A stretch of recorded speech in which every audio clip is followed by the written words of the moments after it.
Hello दोस्तों, स्वागत करते हैं उसके बीच में आपके अपने चैनल स्टडी मिरर पर। दोस्तों बात करेंगे आज जो सुप्रीम कोर्ट में सीटेट वर्सेस टेट की सुनवाई चल रही है। सुप्रीम कोर्ट में आज की सुनवाई समाप्त हुई और अभी इस मामले में कल फिर डेट लगी है। सबको डिस्कस करेंगे इस वीडियो के माध्यम से। तो वीडियो बिना स्किप करने तक बने रहिए मेरे साथ आपके अपने चैनल स्टडी मिरर पर। जो लोग चैनल पर नए हैं तो प्लीज़ चैनल को लाइक करें, शेयर करें, सब्सक्राइब करें, साथ में बेल आइकन दबाना भूलें ताकि मेरे वीडियो नोटिफिकेशन आप तक पहुँचते रहे। जैसे तो सीटेट वर्सेस टेट की जो सुनवाई थी आज समाप्त हुई। सीटेट तरफ से आज एडवोकेट ने पक्ष रखा, जिसमें मनिंदर सर थे, कृष्णमूर्ति सर थे, मीनाक्षी मैम थे। हालांकि मीनाक्षी मैम का जो आर्गूमेंट था वो पूरा कंप्लीट नहीं हो पाया और जज ने कहा है कल आके सबसे पहले अपना आर्गूमेंट रखिएगा, जो अब तक जानकारी मिली है। ठीक है, तो जो आज की जो सुनवाई थी उसमें कहीं ना कहीं एनसीटी की जो द्वारा जो गाइडलाइन थी, ठीक है, उस पर कोर्ट सहमत थी। एनसीटी गाइडलाइन पर चर्चा हुई। ठीक है, एनसीटी के जो क्लास 10 था उस पर पूरी तरीके से कोर्ट में अपनी चीज़ें रखी गई। आरटी एक्ट जो 23(2) की कलम बात कर रहे थे आरटी एक्ट के, उस पर जो जज साहब थे वो पूरी तरीके से सहमत होते हुए नहीं दिखे। उन्होंने उस बात पर असहमत ही थे पूरी जो सुनवाई के दौरान। ठीक है, और जो सीटेट की तरफ से एडवोकेट थे उन्होंने कुछ पुराने जजमेंट पर चर्चा किया और एक मद्रास हाई कोर्ट का आर्डर का जिक्र किया जहां पर अमेंडमेंट बाद में हुआ था, उस पर क्या आदेश आया था उसका भी जिक्र वहां पर उन्होंने किया। और टेट सीटेट क्वालिफिकेशन है या नहीं है, इस पर जब जज साहब के द्वारा पूछा गया तो उस पर वकीलों ने कहा कि ये क्वालिफिकेशन नहीं है, ये कोर्स में आएगा। ठीक है, तो जज साहब ने पूछा कि ये क्या लाइफ टाइम के लिए वो है, मतलब लाइफ टाइम सीटेट की वैलिडिटी पूछा, वैलिडिटी कितनी है, तो बोला लाइफ टाइम वैलिडिटी है। तो जज साहब ने कहा जब किसी चीज़ की वैलिडिटी लाइफ टाइम है तो फिर ये क्वालिफिकेशन कोर्स में आएगा।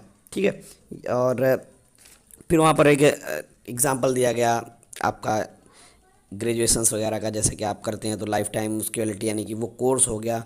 ठीक है, और यहाँ पर उस पर जब चर्चा हुई उसके बाद फिर कुछ डॉक्यूमेंटेशन मांगे सीटेट से रिलेटेड जो वहाँ पर थे। ठीक है, कब कैसे, मैंने कल आपको बताया था डॉक्यूमेंट मांगे थे, क्या चीज़ें कैसे कौन सी चीज़ आई, कब कैसे क्या हुआ। तो जिसको लेकर जो चीज़ें पूछी, सिलेबस पूछा, सिलेबस भी किसी भी के पास नहीं था और वहाँ पर बार बार कुछ डॉक्यूमेंटेशन वहाँ पर कम थे, जिस हिसाब से वहाँ पर यानी कि तैयारी पूरी तरह से कंप्लीट नहीं दिख रही थी। और मॉडिफिकेशन नोटिस मांगा किस डेट में कैसे क्या हुआ, वो भी कंप्लीट नहीं था। ठीक है, और बार बार वहाँ पर जो आपको बताएं कल्चर और लैंग्वेज पर जो बहस की गई थी टेट वालों की तरफ से, उसके इर्द गिर्द कहीं ना कहीं उसको काटने का प्रयास किया गया। लेकिन जज साहब कहेंगे जेटेड पे जो कल्चर और लैंग्वेज की बात की जा रही है उस पर ज़्यादा सा फोकस्ड दिख रहे हैं। ठीक है, और वहाँ पर जो एनसीटी द्वारा जो अमेंडमेंट हुए थे द्वारा करती है तब तो सही है, लेकिन अगर कोई अमेंडमेंट कोई राज्य सरकार एक ऐसे करती है तो वो सही नहीं है। इसको लेकर भी कोर्ट में कई सारे क्वेश्चंस जज के द्वारा पुटअप किए गए।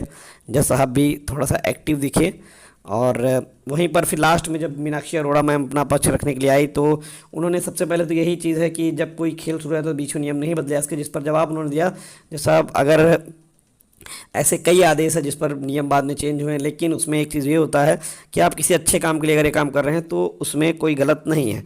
एनसीटी 2010 की गाइडलाइन पर भी उन्होंने चर्चा की। साथ में स्टेट में टेट जो होता है,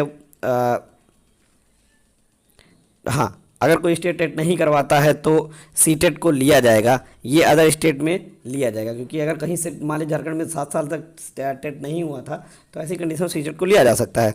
और रही बात लाइफ टाइम वैलिडिटी की, जो क्वेश्चन पूछा था कि सीटेट की वैलिडिटी लाइफ टाइम, तो इस पर मीनाक्षी अरोड़ा मैम ने बढ़िया जवाब दिया। उन्होंने ये कहा कि जो सीटेट है वो लाइफ टाइम अब हुआ है, ये पहले नहीं था, पहले 7 साल इसकी वैलिडिटी थी और वहाँ पर ये नियम और था कि अगर आप सीटेट चाहें तो हर साल देते रहे, अपने नंबर इंक्रीमेंट करने के लिए आप हर साल देते रहें, तो ये कोर्स नहीं हो सकता। ठीक है, ये जो सीटेट है वो इसको आप ग्रेजुएशन से इसकी तुलना नहीं कर सकते हैं, ये डिग्री नहीं कह सकते इसको, ये सिर्फ और सिर्फ एक क्वालिफाइंग एग्जाम नेचर है और इसको आप जितनी बार चाहे उतनी बार दें, अपने नंबर गेन करने के लिए कुछ भी चाहे इसको करते रहें।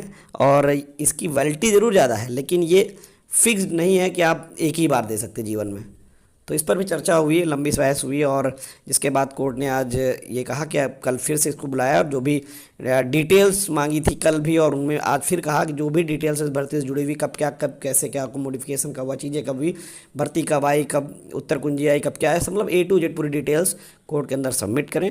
और कल फिर से मीनाक्षी अरोड़ा मैम इसको स्टार्ट करेंगी, और देखते हैं कल जो भी जैसे अपडेट निकलेगी वो आपको पूरी जानकारी कल की डेट में दी जाएगी। धन्यवाद।